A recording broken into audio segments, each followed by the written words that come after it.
Welcome to the Beverly Hills Plastic Surgery Podcast. I'm Dr. Millicent Rovelo, and I'm here with, I think, my finally now adequately caffeinated co-host, Dr. Jay Calvert. See, How are you? I am definitely caffeinated. Ready to go. Great. We chugged our coffees and we came in here and we're ready to go. I know, and I like this topic a lot. Yes. Today's topic is Tummy Tuck 101. We have done Tummy Tuck 101s before, but it's been several years.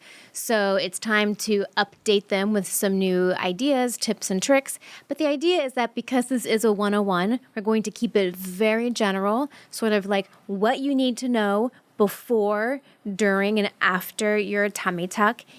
In a nutshell, we have multitudes of other podcasts that do deep dives into certain aspects of a tummy tuck, but this is just the overall what you need to know. Welcome to Tummy Tuck 101.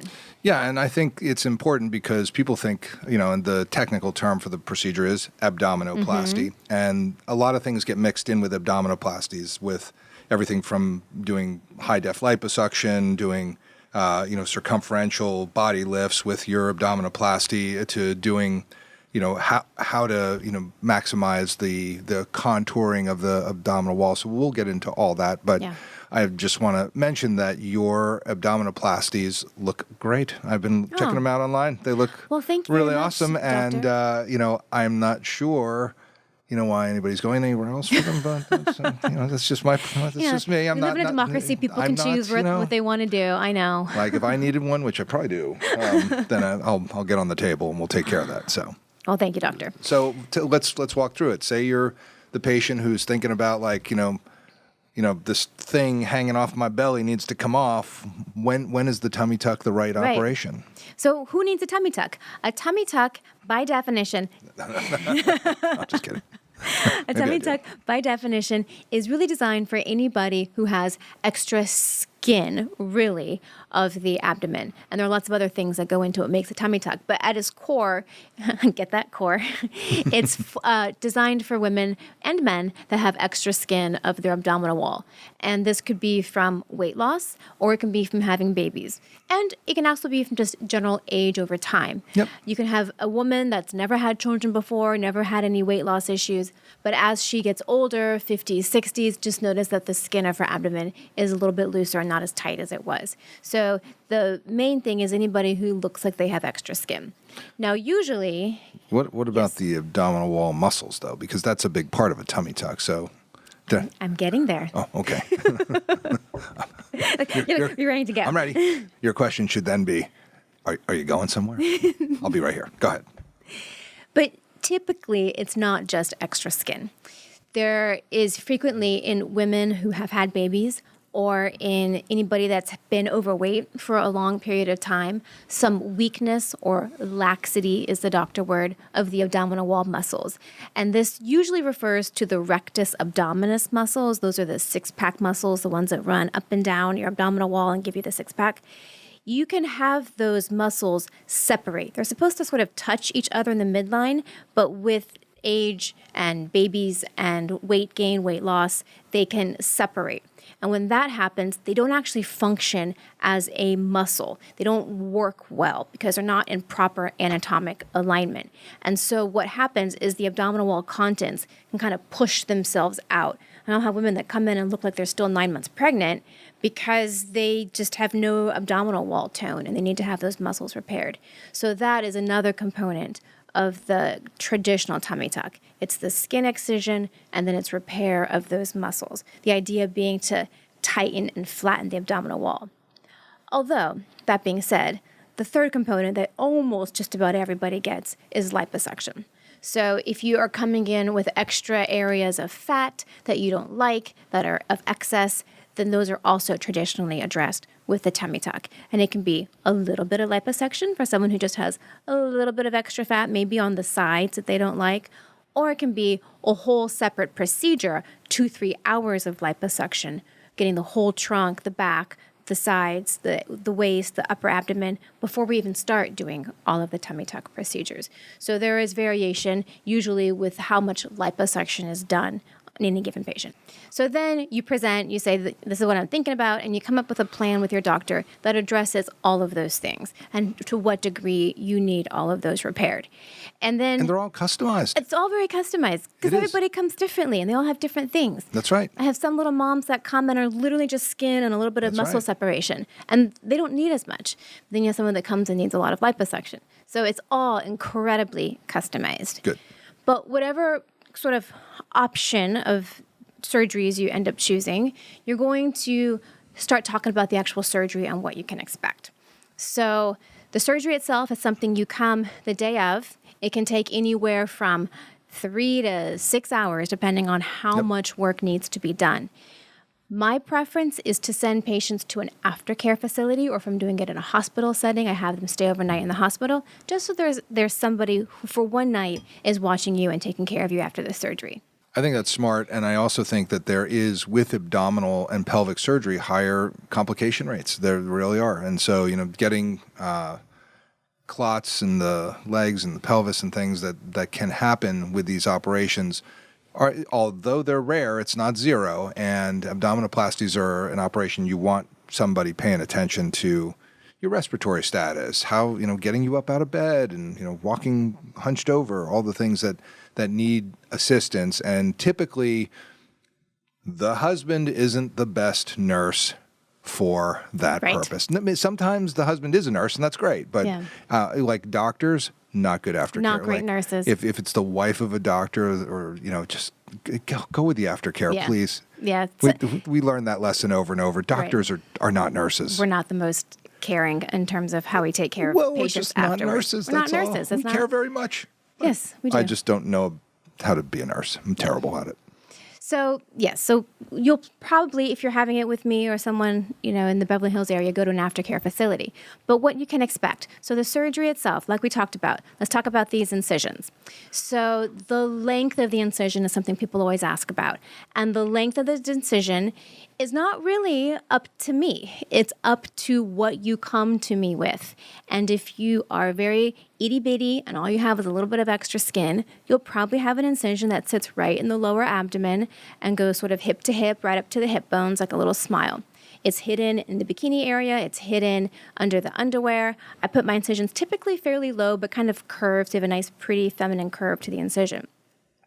If you have a lot of extra skin or a lot of extra fat, that incision is going to be longer. I'm sorry, there's no way around it. It will go up and over, kind of and around the hip bones, out towards the side some more. And if you don't do that, you're going to have what's called dog ears. And that's where the extra skin that's you didn't take out because you didn't want to extend the incision is still there. And the front part is nice and flat. And then you have these little hangy, offy things, the sides of your incisions. Why are they called dog ears? I'm like, why did we name them dog ears? Dog ears, little doggies. They just hang off the side. And the little pooches of skin that just aren't cute. And so to avoid that, you have to make a longer incision. Yep. And I was doing a case with a friend of mine once, and she and I were both working on a dog ear. I think we were working on the breasts, maybe. And she said, I don't think patients really understand how hard we work to avoid dog ears. It's true. Our incisions and our surgeries, we spend so many extra minutes trying to tuck the skin on the sides so that we don't have to make the incision longer. And we really do everything we can to minimize how long the incisions have to be. And that includes doing some fancy footwork at the ends of the incisions because we are trying to minimize the dog ears. But the length of the incision is really determined by what you come with and how much extra skin and tissue there is. Yeah. But the incisions heal, and they usually heal really well. They do. And the dog ears, just so that people understand why that happens, it's because you're taking a curved incision. It's at the end of the incision. And when you bring it together, it kind of tense up. Mm-hmm. So to get it to flatten out, you have to make it longer. You have to cut it out. That's just the way it is. It's just, I don't know, it's physics, it's geometry, it's what it is. And it's part of what we have to deal with to make it look nice. But that's the incision, and then we elevate the skin and the fat off of the abdominal wall, and we elevate all the way up to the xiphoid, which is the breastbone or the sternum. So imagine going from your pubic bone, releasing the skin all the way up to the top of your ribs. Now this is where you were asking about the liposuction. If I've done a lot of liposuction of the upper part of the abdomen, I keep that elevation fairly narrow. And the reason for this is because you have to have blood supply to the skin that's remaining. And if you do a ton of liposuction all over the abdomen and then you release the skin all the way over the ribs and up towards the breasts, you're not going to have any blood supply left. So that's where kind of experience and knowledge of what you're doing comes into play, knowing how much liposuction to do, how much skin to elevate. These are all really important factors in making sure we don't have complications after. Yeah, I mean, that is I remember taking an abdominoplasty course when I was a resident with Alan Matarazzo. And back then they said, boy, if you do any central suction, you really need to be careful. And they recommended just doing lateral suction only with the abdominoplasty and kind of living to fight another day and coming back if you had to contour, if there really needed to be thinning of the abdominoplasty flap to suction it later. Coupled with that, I've sort of learned that you can do some suction with it. I prefer to do open defatting, and then keeping that elevation pretty narrow is the key to keeping the blood supply intact as you tuck the tummy, as you pull down that flap and bring the belly button through. I'm very liberal with my liposuction, sort of a lot of times out of necessity, because I can't have a big thick flap that I'm bringing down. Like I need to thin it and defat it and make sure it's thin enough. Otherwise, I'll have other complications related to wound healing. So I'm pretty aggressive with how much fat I take out of the whole abdomen, but on the back end, I just make sure I don't dissect too much and take away too much extra blood supply. So the skin is lifted, it's elevated, which allows us to pull it and move it and redrape it. Once it's elevated, we're looking right at the abdominal wall muscles. This is where we can see exactly how separated they are, and we can do our suture repairs. And there's all kinds of sutures, all kinds of flavors, and it's really surgeon dependent, and we don't need to get into the weeds on it. I personally like a permanent suture. I use a Prolene suture, and I do 2 layers. The second layer is an absorbable suture. That's not that important. Everybody does it differently. As long as you like the results and as long as they stay and stick around, that's all that matters. That is true. Putting the muscles back together is key. And I think that is a technical point that is sort of overlooked by a lot, but I tend to put the muscles back together in a way that it's almost an overcorrection, because if you just put them together the way they are, well, the whole abdominal wall is still lax, and you're just going to get a poochy abdomen. So you kind of have to tighten things down, and even I do a lot of lateral suturing too. I don't know if you do that with your tummy tucks. Here and there. Here and there. Here and there. Yeah. That's true. Because the problem I have is that a lot of times, yes, if you just bring the muscles together in the midline, you can repair technically the diastasis. But if you've been overweight for a long time, or if you had a really large baby or a twin gestation, the abdominal wall muscles themselves are just not great quality. Like if you think about a rubber band that's been overstretched and then you just try and put it back into its smaller size, it'll never snap back. Like they've kind of lost their snapback ability. So it's not, it's uncommon, but sometimes I will have patients that even though I've tightened them up as much as I can, their abdomen still pooches out a little bit.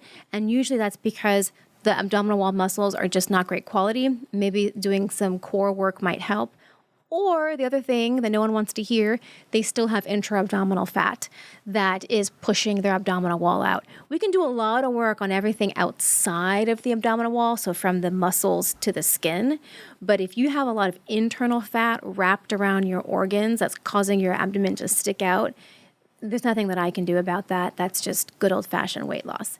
So there are some limits to how flat and tight we can get the abdomen, but usually we can get it pretty flat, pretty tight, and certainly significantly better than how we started. Yeah, and well, let's talk a little bit too about we manage the belly button, the umbilicus. Yeah, so once we've done all of the work, we've done the liposuction and the skin and the muscles, now it comes time to addressing the extra skin. So we've elevated everything. I sit the patient up into what we call a beach chair position. So we bring the back up pretty high. We flex the hips. So like imagine, you're sitting at the beach. And that allows us to take out a lot more skin because we can get the top and the bottom parts of the incision really close together. I estimate how much skin I can take out. And my goal is always to take out up to above the belly button. Because the belly button, let's talk about the belly button for a second. The belly button is a very tethered part of the abdominal wall. when we do a tummy tuck, classically, we cut all the way around it and release the skin from all the way around the belly button. If you don't do that, then the skin that's above the belly button will never move down. No matter how hard you pull it, it will never reach your incision. So you have to release it. And so now you have this extra skin, and it includes that old belly button hole, which is now just sort of this hole in the middle of the skin. Yep. And it's just sitting there looking at you, just sitting there looking at you, like, what are you going to do with me? That's right. And so ideally, you would be able to get that old hole where the belly button used to be out with the specimen that you remove, the entire skin flap. But if there's not a lot of extra skin, sometimes you can't. And so if that happens, you pull really tight as hard as you can, and you realize that old hole is just sitting, a centimeter or so above your incision. Nothing left to do but just close it. You close it up as a little vertical incision. It usually sits right above your horizontal incision. And live to fight another day. You can always come back and excise it down the road as things stretch out again. But theoretically, you can get the whole skin out, including that old belly button hole. And now you're just left with a flat abdomen, and you need some place for that belly button, which is now just floating attached to the abdominal wall, to come out through the skin. Yeah, so you gotta make yourself and everybody does this differently. Totally. I have seen I've seen belly buttons that look amazing afterwards. They look very natural, normal. I've seen ones that look like sunburst scars that look terrible. I've seen ones that look like tortellinis that are just awful. So it just depends on how the surgeon does their belly buttons, because it is a really key point. Yeah, this is like the worst part of the case for me, because it's like very stressful, because I will do this like beautiful abdominoplasty, and now I have to like close it, and it's like the icing on the cake is getting that belly button right, because it gets screwed up. It's like, ugh. It's like the one thing everybody looks at. That's right. They do. They do. It has to be great. So I've gone through a couple different iterations of what I like, and I keep coming back to what I call the inverted V incision. It's a little upside down V made through the skin once you've gotten everything closed. And then I go in and I say a little prayer and hope that my belly button is right where I think it's supposed to be. And I pull it out and I suture it to that inverted V incision that I've made. And this is where I learned very early on, sutures matter. So this is not a place to do sutures that go through the skin, because that's where you're going to get that starburst thing that you show. This area does not like stitches. It can scar pretty poorly. So I do really fine sutures internally in the skin of the belly button and all the way around it to really tuck it in there and get it seated nice and pretty, but without an external suture that's going to leave a scar. You nailed it. I mean, a belly button is a scar. This is the scar of where you're attached to your mama. Yeah, I mean, that's what it was. It's where your umbilical cord attached to you. So it is a scar, and it doesn't heal great. So how you manage it is really key to the aesthetics of the aesthetic result of your abdominoplasty. Yeah, that's a very, and I think almost like a surgeon calling card is like how their belly buttons look, because it all looks a little different. And they look a little funky in the beginning, but I saw a patient, I don't know, a while ago, and she came in for like her breath, and I had forgotten that I'd also done her tummy tuck, and I was examining her abdomen, and she had this like beautiful tummy, like little umbilicus, and I was like, who did your tummy tuck? And she was like, you did. And I was like, oh, it looks fantastic. Like over time, they heal really well. In a couple of years, like they look very natural. You gave yourself an attaboy. I did. I was like, I did? Oh, it looks great. Pretty good. Take some photos for the website. So that's the belly button. And then what I like to do, patient dependent, is do these progressive tension or quilting sutures at the time of closure. And these are sutures that go from the kind of midline of the abdomen, from the sternum all the way down to the pubis, and then a few out on the sides as well. And they really help to contour the abdomen and give it sort of that toned, defined shape. But these are absorbable sutures that go underneath the skin and then tack it down to the abdominal wall as you're closing. And they do a couple things. They really help the skin lie flat and give you some definition, but they also minimize the dead space, which is space where fluid can accumulate. So theoretically, some people will do just progressive tension sutures and not leave a drain at all. I'm not a fan of that for my own reasons. I like the comfort of having a drain because there is going to be fluid, especially especially if you've done a lot of liposuction. Right. And I 100%. just like the safety of having a drain there. So I'll typically do progressive tension sutures and a drain. The only group of patients I do not do progressive tension sutures in are my massive weight loss patients. My massive weight loss patients have really loose skin. And even if I remove all the extra skin, the skin that's left behind is not great quality. It's really loosey-goosey. And if I do these tacking sutures down the center of the abdomen, they keep what looks like a front butt. Like their skin kind of folds in on itself around these sutures. Well, that's what they tell me. That is not cool. So I also learned that early on, real quick. These are not the Got it. patients to put these quilting, Yeah, and I they don't think I've done they that. don't need it because their skin's pretty stretchy. They're gonna get a drain no matter what.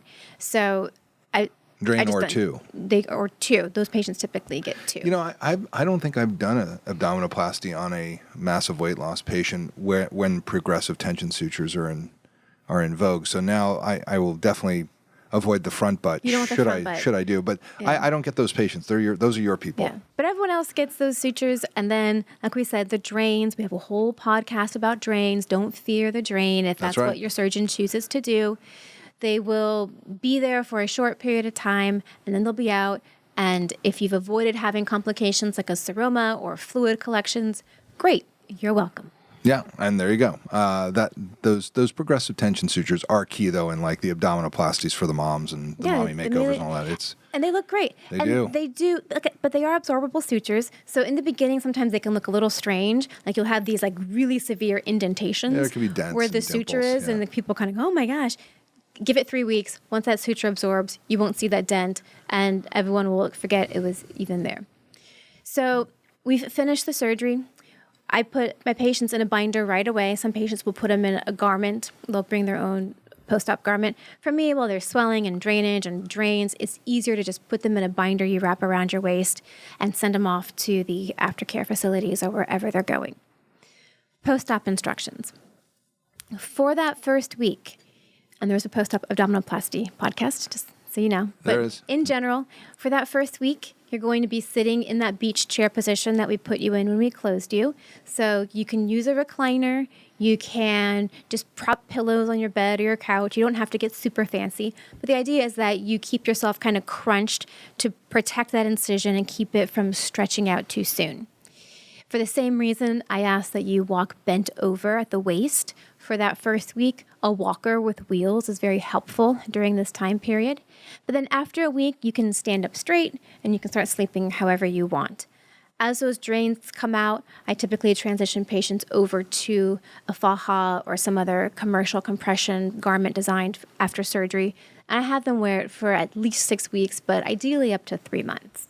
Yeah, I mean, the garments I think are important, but I also have seen problems with garments. So I like them to get out of the garments a fair amount. I usually tell them, like, I think you should be in this garment for 16 hours out of the 24 hours in a day. You know, take some time to be out, take a shower, Yeah. whatever, just so that there's like some relief of the pressure Right. points. Because some of the garments they're not one size fits all. And though Yeah. the garment companies would like you to believe that they're so customized, it's not an issue. It's not. So you do have to kind of be careful. And as I tell my patients, if you see something that doesn't look right, please call me.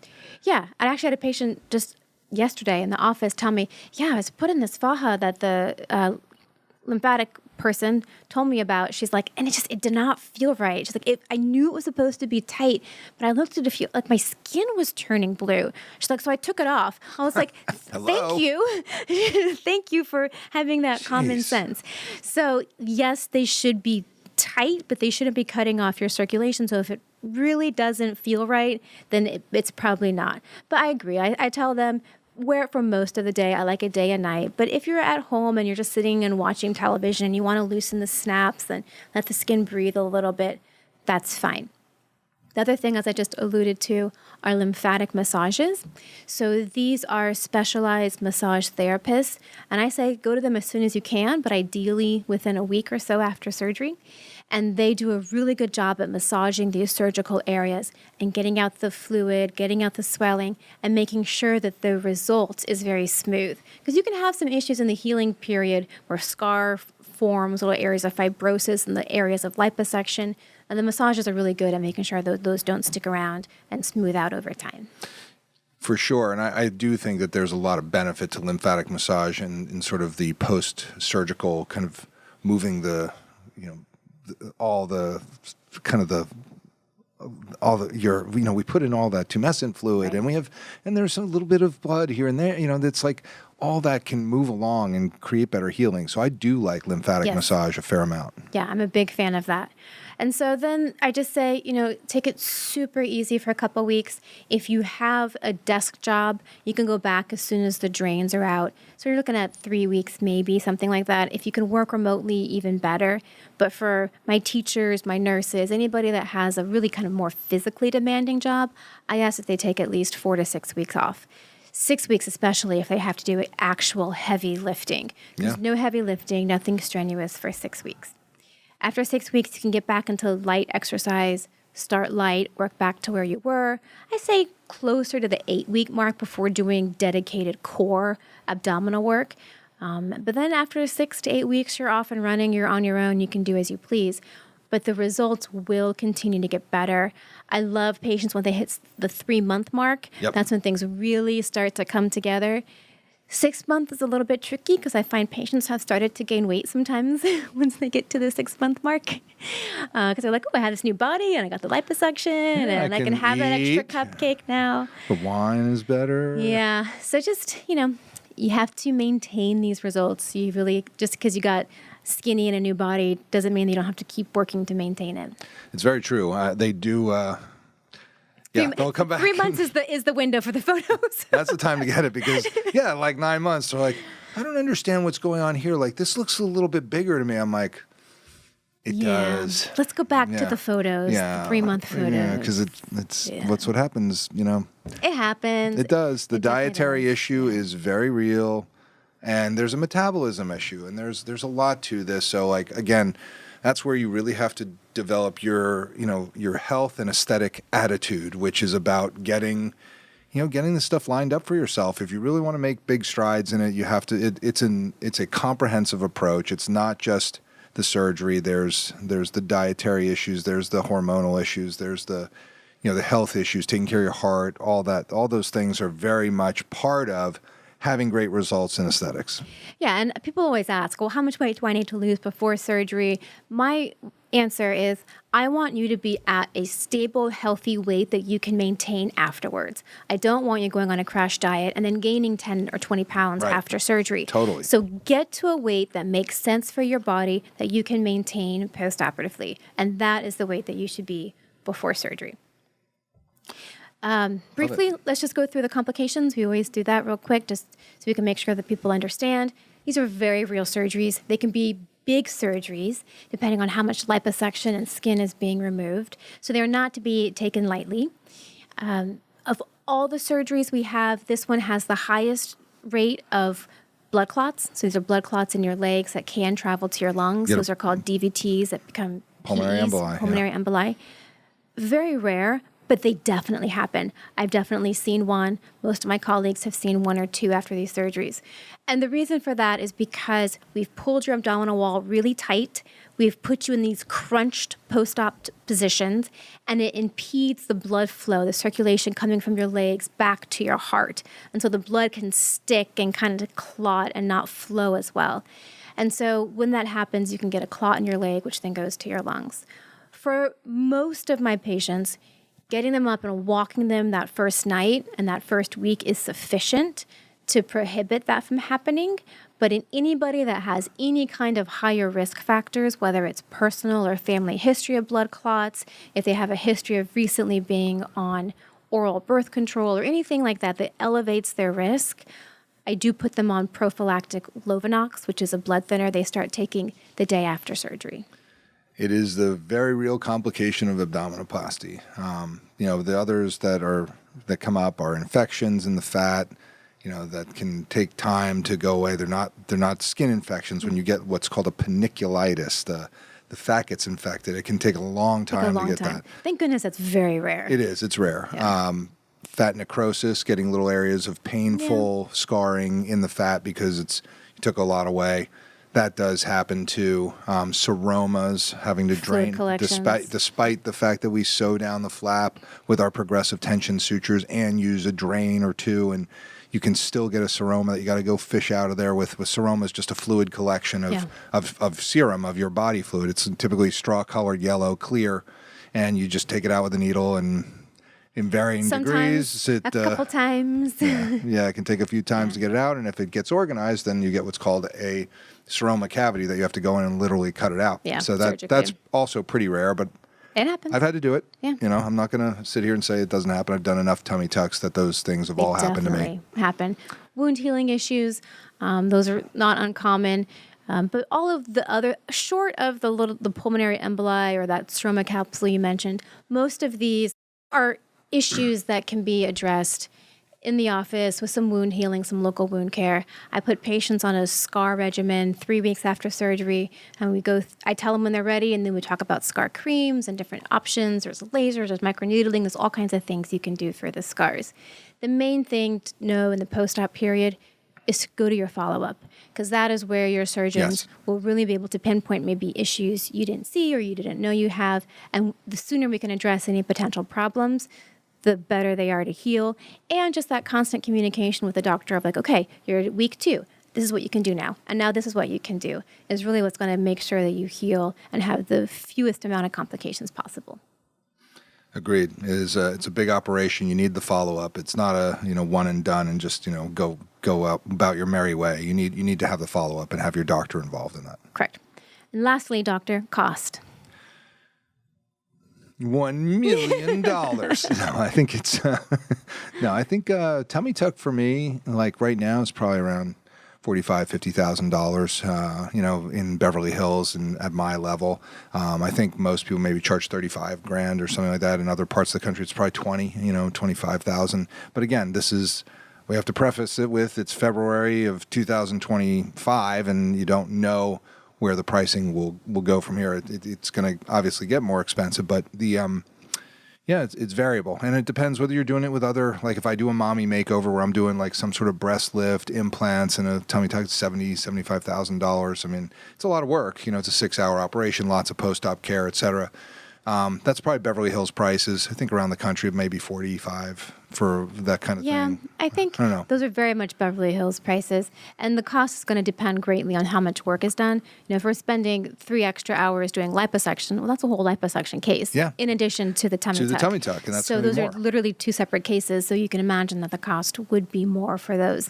Yeah, it's a range. So it's a range. But I think outside of Beverly Hills pricing, you're looking at a range of anywhere from $12,000 to $25,000. I think is probably more for a straight abdominoplasty. For an abdominoplasty, depending on how much liposuction you're going to do. Yeah, if you're in Kansas City, Missouri, it's probably $15,000 or something like that. It's very dependent on the local economy and what these things cost to everything in Beverly Hills is it's way more expensive. It's just bananas. The state has lost its mind. True.